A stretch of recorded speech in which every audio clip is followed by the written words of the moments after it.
বাবা বলে না ভালোবাসি, ওই কাজে প্রকাশ করে। দেখবেন বিপদে পড়ছেন, বাবা এত টাকা লাগে, বলে আচ্ছা ঠিক আছে, কত লাগে? 2000 লাগে, ঠিক আছে 3000 পাঠাচ্ছি, 1000 বাড়তি দিয়ে দে। এটাই হলো ভালোবাসা, যে সন্তান বলি না ভালোবাসি, কিন্তু মন থেকে অনেক ভালোবাসি, দোয়া করি, বিনিময় কিছু চায় না। যখন স্টাবলিশ হয়ে যায় সন্তানরা, দেখা যায় মা বাবার জন্য কিছু করার সুযোগ হয় না। ওই বাবা মা আপনার থেকে কিছু চায় না। আপনি যার ভালোবাসায় পড়ে নিজের দুনিয়াটা বরবাদ করছেন, আখিরাতকে বরবাদ করছেন, সেই ভালোবাসার মানুষটা আপনাকে শুক্রে শুক্রে 8 দিন ভালোবাসে, আওয়াজ দেয় না। আমি এটা বর্তমান পরিস্থিতি নিয়ে দুই একটা কথা বলছি, খারাপ লাগছে? এগুলো জানার দরকার আছে। যুবকরা এগুলো জানে না, বিধায় আছে পথভ্রষ্ট হয়ে ফিনারে জাহান্নামা খালিদিনা, জাহান্নামের সদস্য হচ্ছে। এগুলো বলার দরকার আছে। দেখেন, আপনি যখন ছোট ছিলেন, এখন যে ভালোবাসার কথা বলেন, সেই ভালোবাসার মানুষটা আপনাকে সঠিকভাবে ভালোবাসে কিনা সেটাও জানেন না। রং ডং দেখে, চেহারা প্রেমে পড়ে যান।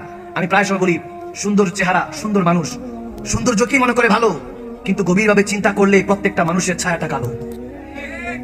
যতই ফর্সা ফর্সা করেন, যতই সুন্দর করেন, কিন্তু খেয়াল করে দেখেন ছায়াটা তো কালো, সেটা তো ফর্সা কোনোভাবে ফেরেন লাভলি মাখলেও হবে না, ঠিক না?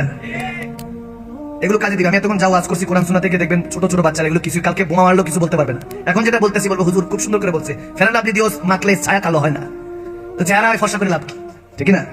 আটা ময়দা সুজি মুখের মধ্যে মা বোনের, আয় হায় হায়, তওবা তওবা।